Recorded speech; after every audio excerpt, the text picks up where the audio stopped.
What's up, everybody? Welcome to General Hospital Envy, my GH After show. Coming at you a little bit late. It's Monday night. I've watched Monday's show, but I'm going to talk about last week.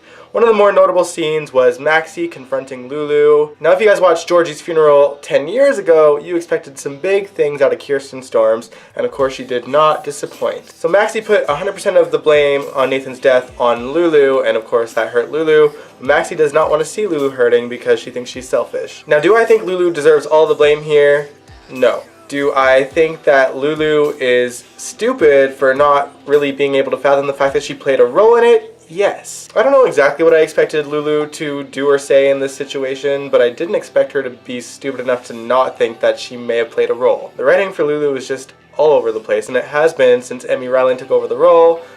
God, I miss Julie's portrayal and the stories that she got. It's night and day between those two. Another highlight from last week was Mike Corbin. Now that's Sonny's father. He is definitely going through something.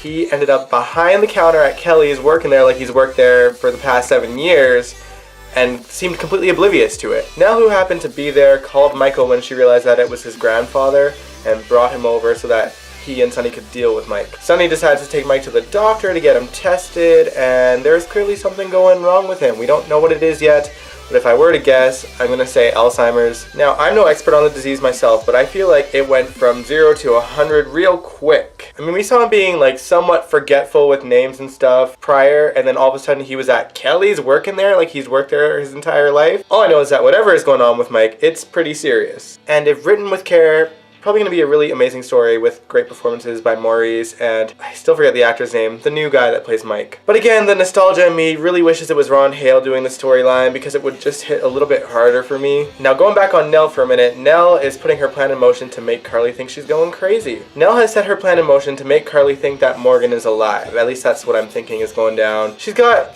apparently his voice recorded on this thing that says I'm here, and she's been using it to leave Carly messages. This is gonna backfire real quick, guys, real quick. Now, at the end of the week, we learned that Faison has a will, and Diane is reading it to Anna and Drew and Sam and Jason. They're all there. I was a little upset that Dr. Obrecht wasn't at the will reading, but the will reading went exactly how I expected it to go. He left Britt some sandbags. He left Drew and Jason separate answers that they seek, and the only way that they can get to them is if they kill each other, basically. And on Monday's show, we learned that he gave Anna a statue that she's just gonna give away. I won't lie to you, my mind was kind of all over the place last week with the shootings in Florida, and of course, the show was interrupted a couple times, and it's really hard to hear things like that happening in the news, in the real world. I'm in Canada, so those kind of things don't happen as often as they seem to do in the States, but my heart goes out to all of you in the United States right now. I wish I had the answers, I don't. Of course, opinions are divided on what should be done and what shouldn't be done, and it's just making things even more difficult. So things were pretty heavy last week in general.